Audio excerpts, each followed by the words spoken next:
오늘은 구약성경 출애굽기 12장 15절부터 28절까지입니다. 98쪽 출애굽기 12장 15절부터 28절까지를 오늘 우리에게 주시는 말씀으로 받겠습니다. 12장 15절부터 한 절씩 28절까지 교독하겠습니다. 너희는 이레 동안 무교병을 먹을지니 그 첫날의 누룩을 너희 집에서 제하라. 무릇 첫날부터 일곱째 날까지 무교병을 먹는 자는 이스라엘에서 끊어지리라.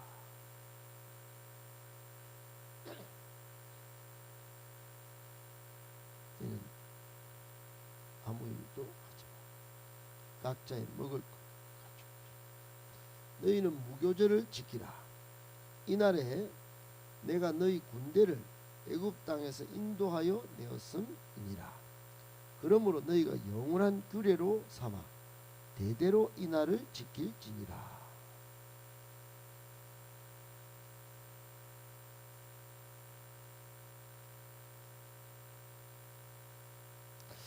이래 동안은 누룩이 너희 집에서 발견되지 아니하도록 하라. 무릇 무교물을 먹는 자는 타국인이든지 본국에서 난 자든지를 막론하고 이스라엘 회중에서 끊어지리니.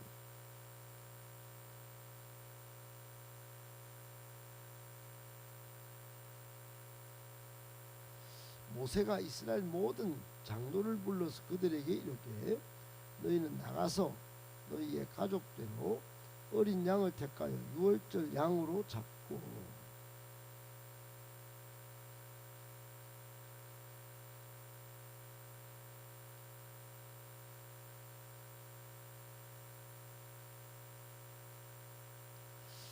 여호와께서 애굽 사람들에게 재앙을 내리려고 지나가실 때에 문 임방과 좌우 문설주의 피를 보시면 여호와께서 그 문을 넘으시고 멸하는 자에게 너희 집에 들어가서 너희를 치지 못하게 하실 것임이니라.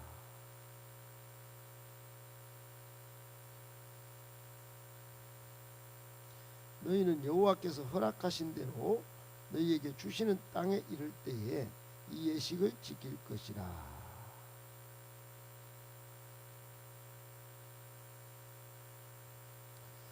같이 나머지 구절 있습니다.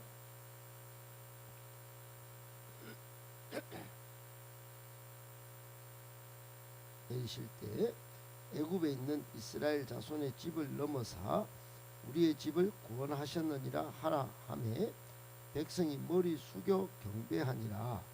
이스라엘 자손이 물러가서 그대로 행하되 여호와께서 모세와 아론에게 명령하신 대로 행하니라. 아멘.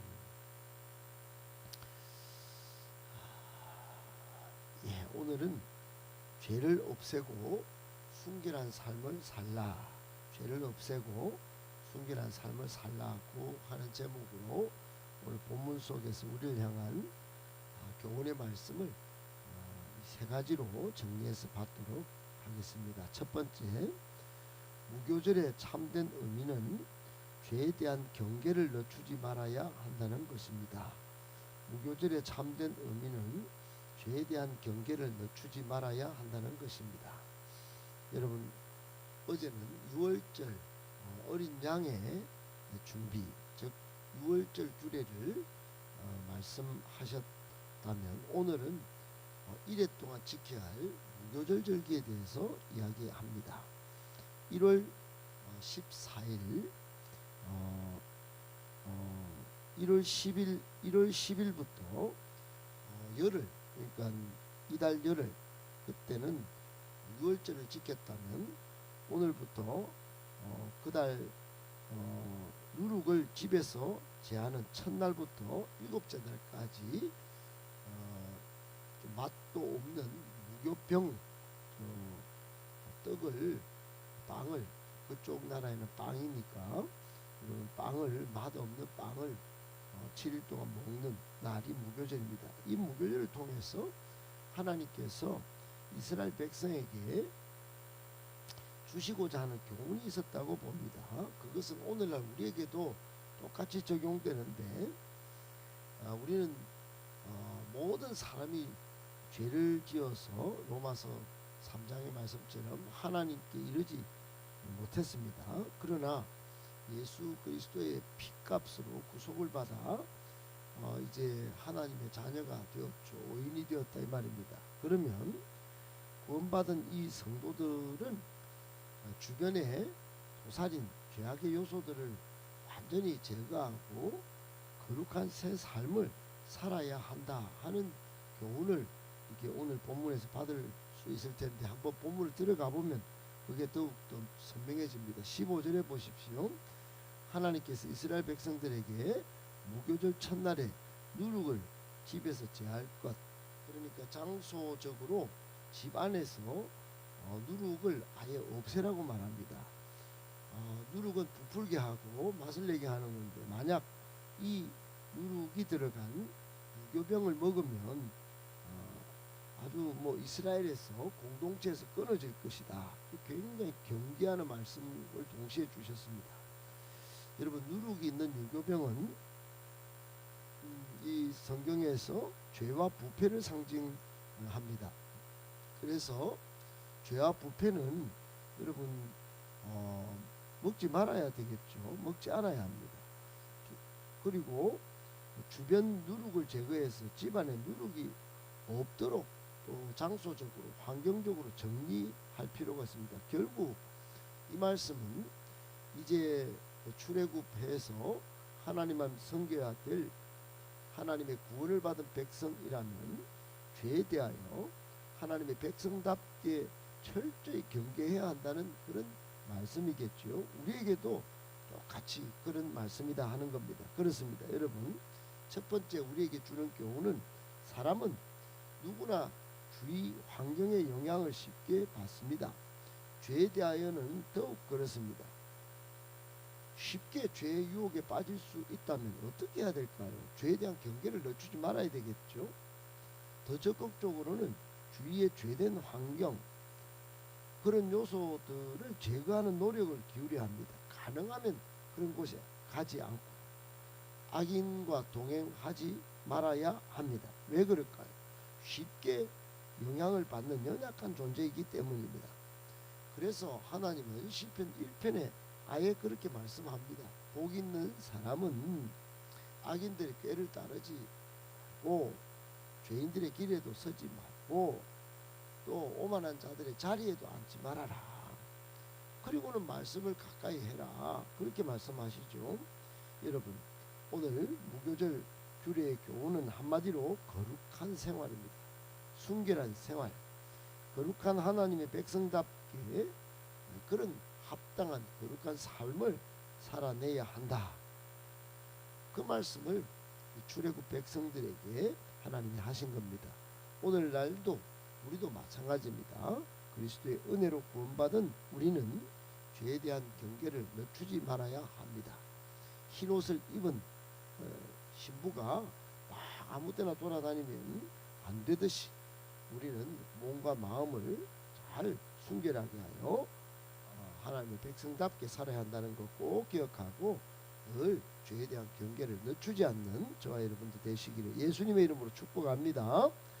아멘. 두 번째, 우리는 하나님의 군사로 부름받은 사람들이라는 정체성을 기억하고 하나님의 명령에 잘 순복해야 합니다.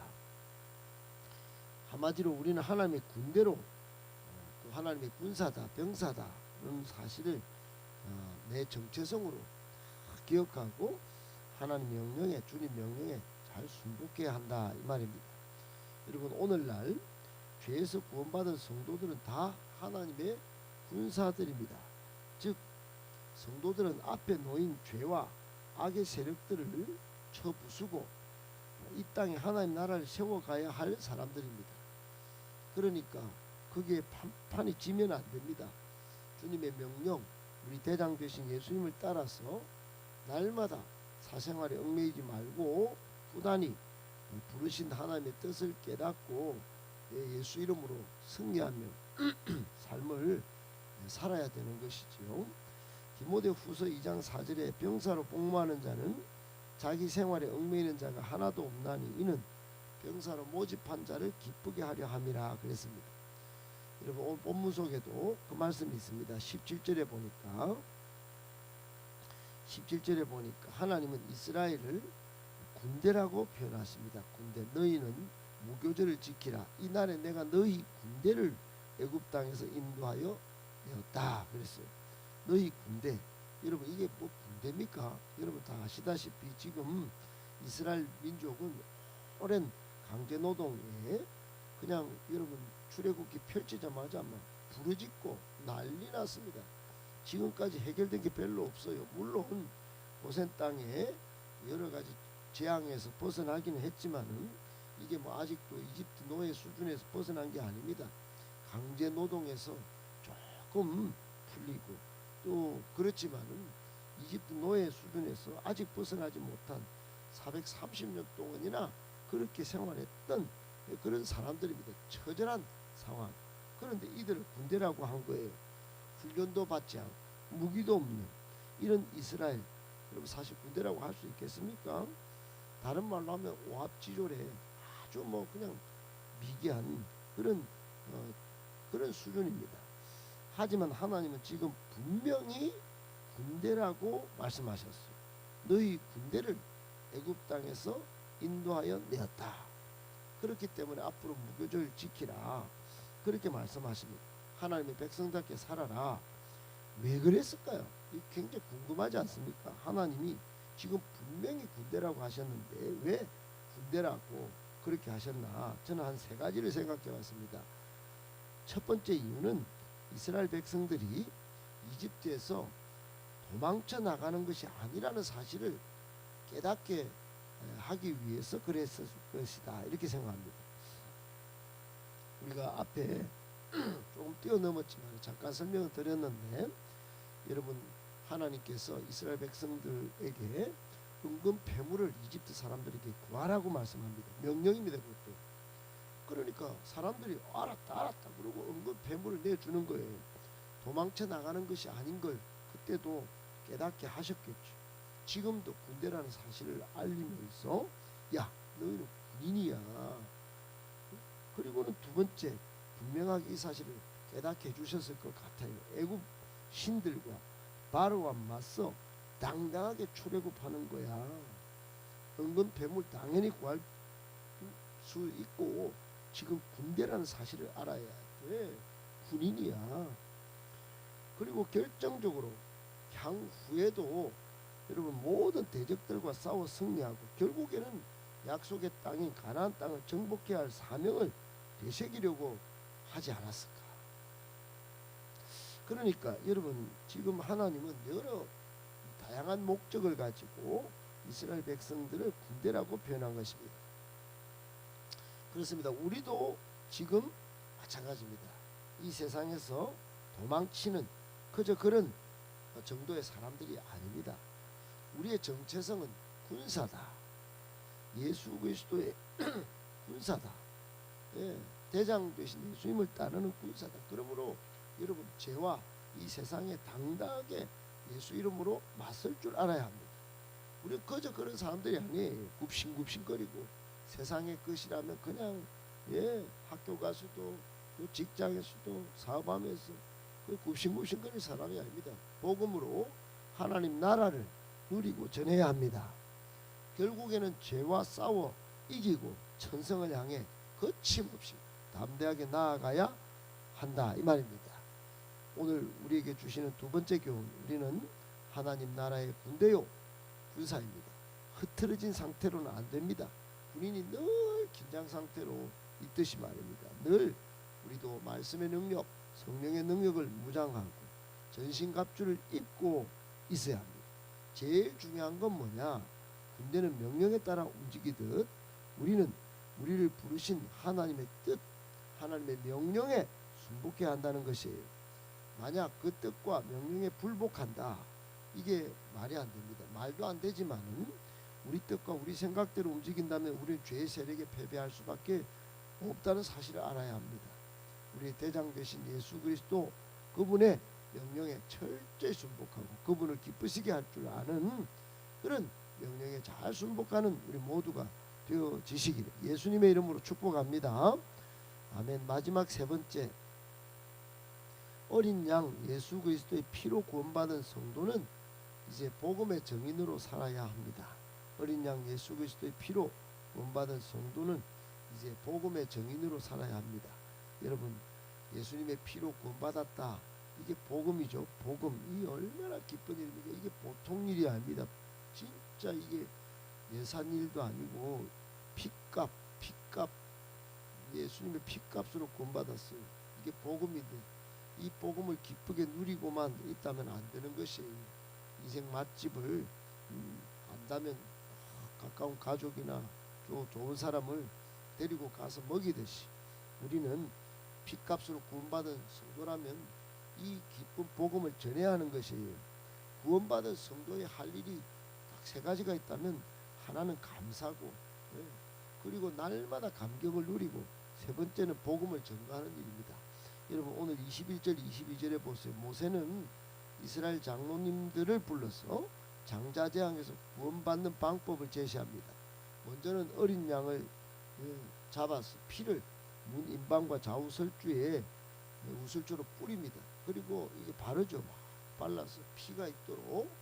그리고는 아침까지 집 문 밖에 나가지 말라 그럽니다. 여러분, 은혜 자리에 있을 줄 알아야 합니다.